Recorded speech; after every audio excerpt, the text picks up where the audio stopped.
Hello दोस्तों, नमस्कार। आपको ऐसे में स्वागत है। तो आज हम लोग पढ़ेंगे कैलेंडर के कुछ पॉइंट क्वेश्चन जो आपके एग्जाम के लिए बहुत वीवीआई है। यानी आपका रिपीट ब्रश जो है किस प्रकार से उसको निकालेंगे और हम लोग जानेंगे कि रिपीट ब्रश सामान्य ब्रश में कैसे निकलेगा रिपीट ब्रश और लिप ब्रश में कैसे निकलेगा। तो चलिए शुरुआत करते हैं हम लोग। ये बोला गया है कि वर्ष 2005 का रिपीट ब्रश कब होता है। रिपीट ब्रश जो है कि सामान्य ब्रश और सामान्य ब्रश में क्या होता है कि दो तरह कंडीशन होता है। सामान्य ब्रश में आप दो तरीका होता है। सामान्य ब्रश जो होगा, सामान्य वर्ष में दो कंडीशन होता है। एक कंडीशन क्या है कि पहले तो हम लोग उसमें 11 वर्ष जोड़ेंगे। अगर 11 वर्ष जोड़ने के बाद अगर वो लिप वर्ष आता है तब उसमें हम लोग जोड़ेंगे 6 वर्ष। यानी आपको पूछा गया है ये सामान्य वर्ष है, तो सामान्य वर्ष के लिए दो नियम। ये सामान्य वर्ष में हम लोग पहले क्या करेंगे कि 2005 है, इसमें 11 वर्ष जोड़ लेंगे और देखेंगे कि ये लिप वर्ष है या नहीं।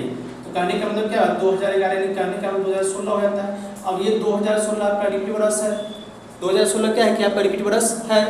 अब इसमें क्या करेंगे कि आप 2005 में हम 11 वर्ष नहीं जोड़ेंगे, अब जोड़ेंगे हम लोग 2005 में जो हम लोग जोड़ेंगे वो जोड़ेंगे 2005 में हम जोड़ेंगे 6 वर्ष। क्या जोड़ेंगे हम लोग? 6 वर्ष जोड़ेंगे। 2005 में हम लोग जोड़ेंगे, हम लोग 6 वर्ष जोड़ेंगे। अब 6 वर्ष जोड़ने के बाद कितना होगा? 2011 यानी 2005 का रिपीट वर्ष 2011 होगा। अब बोला है कि 2024 का रिपीट वर्ष कब होगा, यानी ये आपका लिप वर्ष है। यानी अगर 4 से भाग दीजिएगा कि पूरा कट जाएगा, तब जब पूरा कट जाएगा इसका मतलब ये लिप वर्ष होगा। तो लिप वर्ष में हमेशा रिपीट वर्ष की बात करता है तो हमेशा आप 28 वर्ष जोड़िए।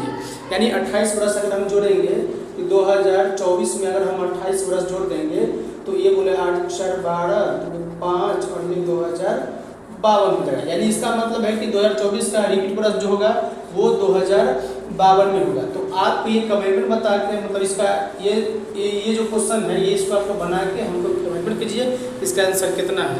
अगर आप इस चैनल को नहीं सब्सक्राइब किए तो जो सब्सक्राइब कीजिएगा और शेयर कीजिएगा। तब तक के लिए धन्यवाद।